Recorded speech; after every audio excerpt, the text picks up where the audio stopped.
الرحمن الرحیم۔ صحیح بخاری حدیث نمبر 811۔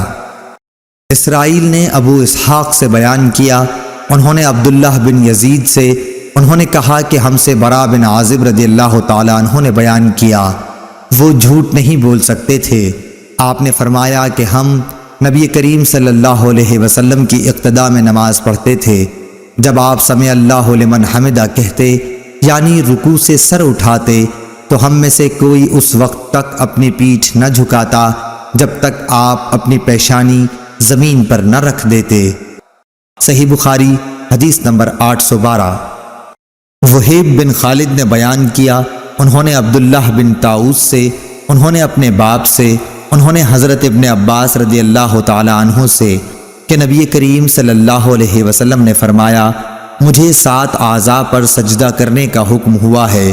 پیشانی پر اور اپنے ہاتھ سے ناک کی طرف اشارہ کیا، اور دونوں ہاتھ اور دونوں گھٹنے اور دونوں پاؤں کی انگلیوں پر، اس طرح کہ ہم نہ کپڑے سمیٹیں نہ بال۔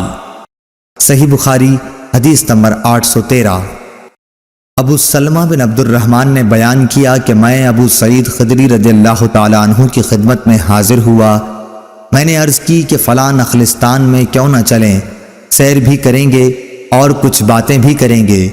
چنانچہ آپ تشریف لے چلے۔ ابو سلمہ نے بیان کیا کہ میں نے راہ میں کہا کہ شب قدر سے متعلق آپ نے اگر کچھ نبی کریم صلی اللہ علیہ وسلم سے سنا ہے تو اسے بیان کیجئے۔ انہوں نے کہا کہ نبی کریم صلی اللہ علیہ وسلم نے رمضان کے پہلے عشرے میں اعتکاف کیا اور ہم بھی آپ کے ساتھ اعتکاف میں بیٹھ گئے، لیکن جبریل علیہ السلام نے آ کر بتایا کہ آپ جس کی تلاش میں ہیں وہ شب قدر آگے ہے، چنانچہ آپ نے دوسرے عشرے میں بھی اعتکاف کیا اور آپ کے ساتھ ہم نے بھی۔ جبریل علیہ السلام دوبارہ آئے اور فرمایا کہ آپ جس کی تلاش میں ہیں وہ رات آگے ہے۔ پھر آپ نے 20ویں رمضان کی صبح کو خطبہ دیا، آپ نے فرمایا کہ جس نے میرے ساتھ اعتکاف کیا ہو وہ دوبارہ کرے، کیونکہ شب قدر مجھے معلوم ہو گئی لیکن میں بھول گیا اور وہ آخری عشرے کی طاق راتوں میں ہے، اور میں نے خود کو کیچڑ میں سجدہ کرتے دیکھا، مسجد کی چھت کھجور کی ڈالیوں کی تھی، مطلع بالکل صاف تھا کہ اتنے میں ایک پتلا سا بادل کا ٹکڑا آیا اور برسنے لگا۔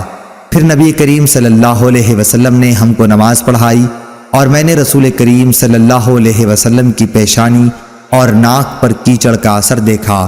آپ کا خواب سچا ہو گیا۔ صحیح بخاری حدیث نمبر 814۔ سہل بن سعد نے کہا کہ کچھ لوگ آن حضرت صلی اللہ علیہ وسلم کے ساتھ تہمت چھوٹے ہونے کی وجہ سے انہیں گردنوں سے باندھ کر نماز پڑھتے تھے،